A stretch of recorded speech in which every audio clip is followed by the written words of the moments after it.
It's time for the Russ Belville Show's Cannabis Q&A with Dr. Mitch Earlywine.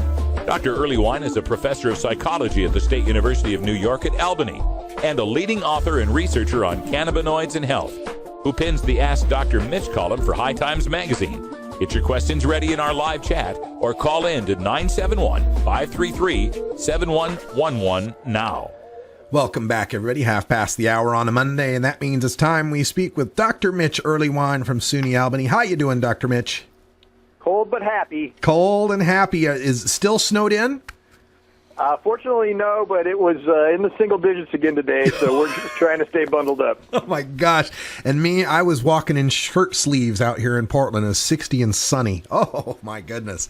All right. Well, folks, get your questions ready in our chat room. We're taking them now, or you can call in to 971-533-7111. But we always give Dr. Mitch the first word to tell us what's the latest in cannabis science.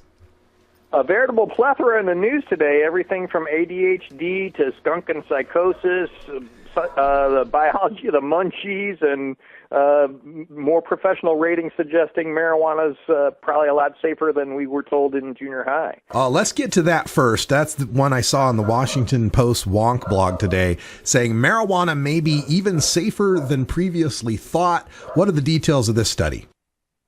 What's interesting is this is at least the third attempt to try to sort of rate drugs by their harmfulness, but using relatively different techniques.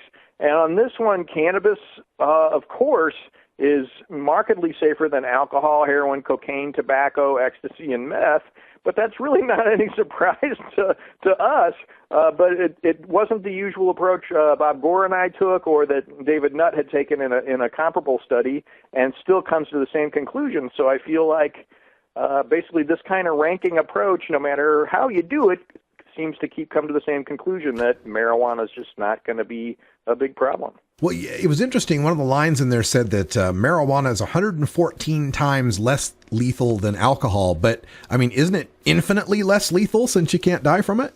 I mean, in truth, that 114, as big as that sounds, is kind of an underestimate. The occasional, cannabis-induced tachycardia right before a heart attack is getting a lot of play.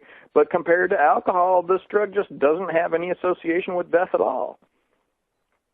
Oh, sorry, we're having some chaos in the studio. Bacon Dan has just come in, and Roscoe has gone crazy. So sorry for all the barking in the background.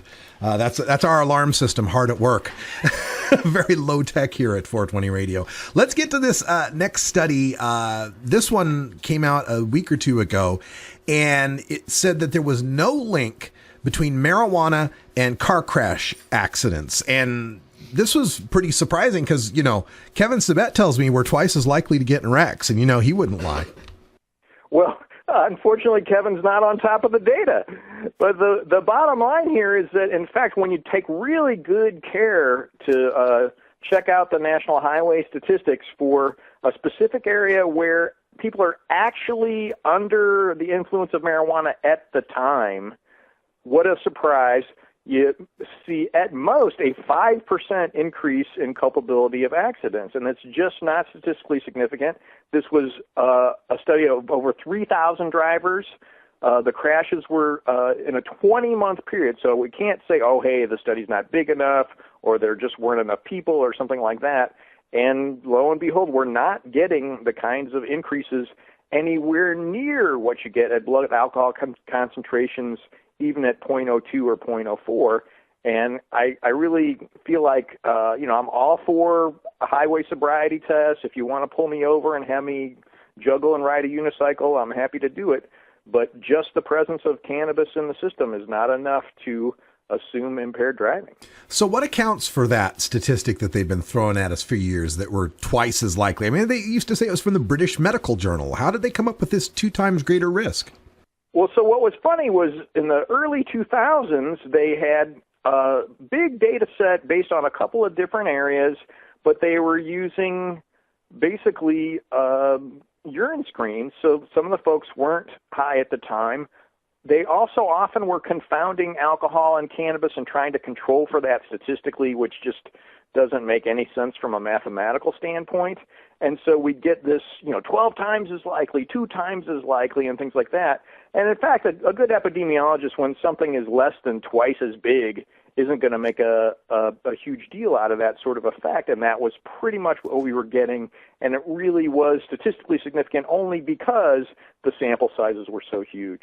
Along those lines, we got a question from our chat room asking that we don't have a general roadside impairment test yet. Why not? Well, what's intriguing is at least some of the roadside sobriety tests that we've used for alcohol can be adapted pretty readily to detect cannabis-related impairments. But the notion that, you're going to, have a sort of breathalyzer type test the way we have with alcohol just isn't panning out.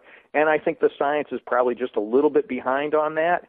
What I would prefer, of course, is something that correlates with driving ability regardless of the source of impairment. So if you were too tired, or if you took a Benadryl, or if you were on anything or under any kind of circumstances where you weren't capable of driving, it would detect it no matter what. And that, regardless of what was in your system, it would just be what is your capability to actually drive. All right, we've got another study. This one comes from across the pond, and it's warning us that the super potent, hyper, not your father's Woodstock weed skunk is going to cause psychotic episodes. I'm ready to go psycho any moment, Dr. Mitch. Tell me it's not true.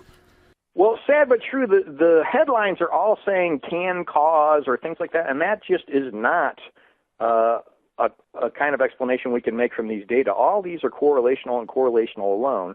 We have no idea if folks who are prone to psychosis are just attracted to skunk in the first place, which actually, given some of THC's and CBD's effects, may actually, make some sense. So with this kind of correlational approach, the causal reasoning has got to go out the window.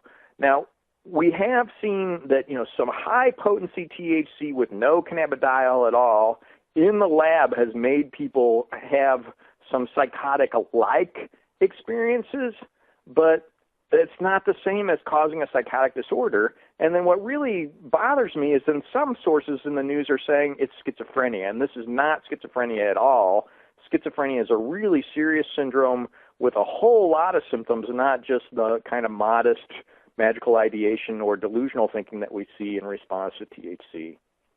All right, there's one other interesting study that purports to tell us how pot gives people the munchies. I mean, we know it does, but why? Well, what's curious is this one actually was one of those things where they weren't actually looking for a cannabis-related finding. They were actually trying to understand satiety, how we, feel full, and it led them down this path where they ended up using one of the synthetic cannabis things. And I don't want to make too much of this because it's really not THC they're playing with. They're playing with CB1 agonists that are full agonists that really get those neurons to fire. And what they found was, the poor rodents ate that rodent chow, which can't be particularly appetizing, 3 or 4 times as much as they usually would. Obviously, the mechanism that they proposed are these certain POMC neurons. They actually are usually part of how you stop eating, and so to get them to react in this way was pretty novel and a pretty interesting finding, but it's a few steps away from actual human munchies related to cannabis because it's both a strong CB1 agonist and it's really not people.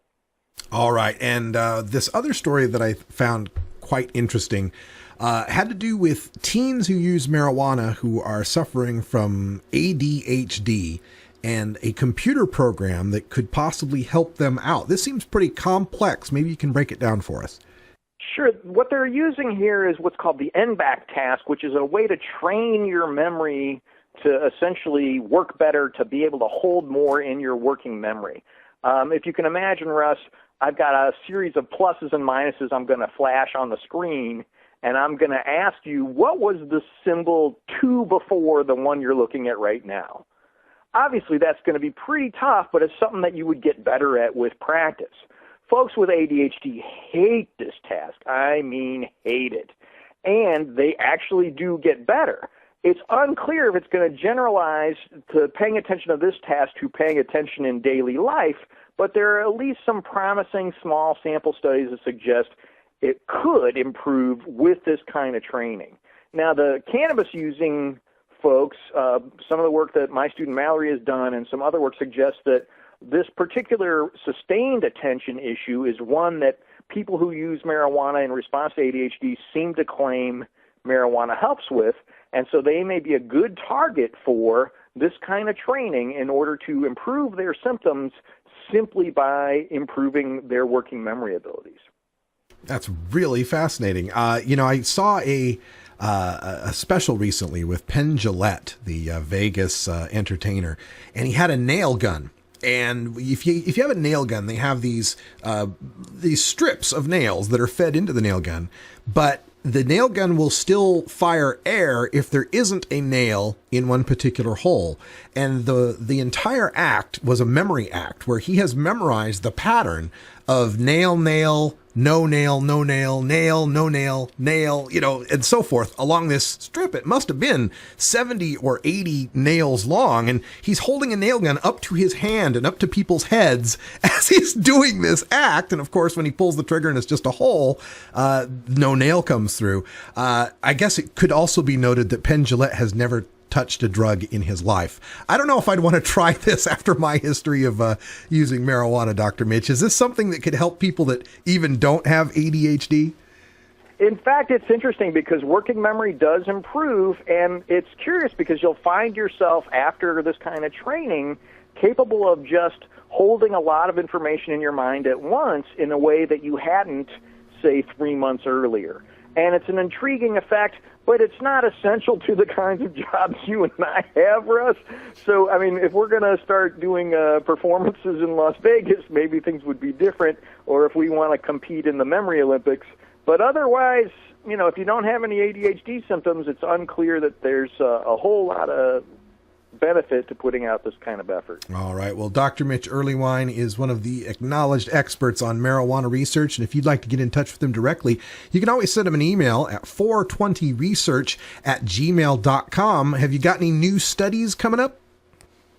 In fact, the edibles data that everybody's been so helpful with are finally getting analyzed, and my new grad student, Stacy Farmer, is going to take a close look at those this week. And then we're interviewing our prospective grad students for the following year, so we may be a little slow on the uptake, but I'll get those results out to everybody as soon as I can. It's got to be a huge list to get on to be Dr. Mitch's grad student, doesn't it? I got to admit there are a few people who wanted to make it to interview weekend who aren't going to make it. Oh, well, good luck to everybody who did make it. Dr. Mitch, thanks for joining us, and we'll talk to you next week. Looking forward to it. All right, folks, stay tuned for the anti-drug public service announcement of the day. And following that, we've got time for a radical rant. Understanding the spectrum of getting high. Why is that so important to making sure prohibitionists understand where we're coming from? Stay tuned.